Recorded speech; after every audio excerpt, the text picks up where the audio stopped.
Gituohang mga miyembro sa kulto nga armado nga gapanuktok sa mga panimalay sa Misamis Occidental nakalisang sa mga residente. Dugang detalye sa live report ni Cyril Chavez. Cyril. Yasrial, gibati karon og kabalaka ang pipila ka mga residente sa tulo ka lugar sa probinsya tungod sa maong istorya. Samtang usa ka barangay dinhi sa Cagayan de Oro City ang giingong dunasay mga presensya sa mga armadong kalalakinhan.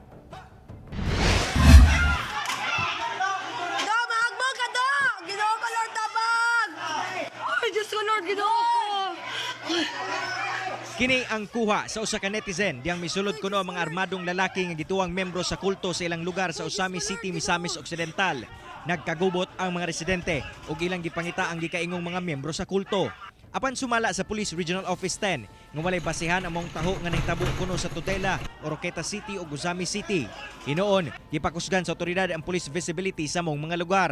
Pahimangloan to mga vloggers diha nga dili po sila magpasulabi sa ilang mga posting nga maka-create unya sa kahadlok na unya sa tong publiko.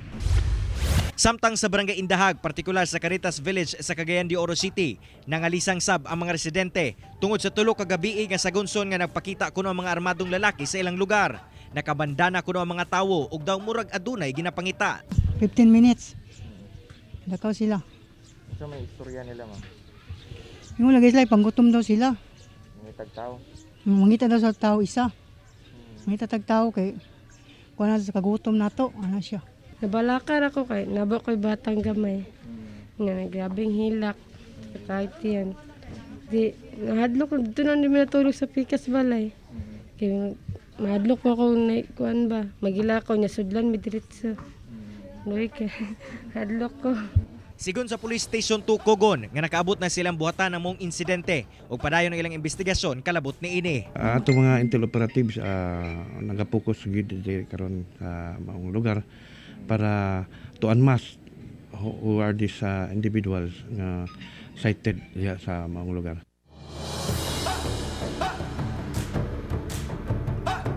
Real, tambag karon sa otoridad ngadto sa publiko nga likayan una ang pagpost sa social media nga posibleng mahimong hinungdan sa pagpanik sa publiko.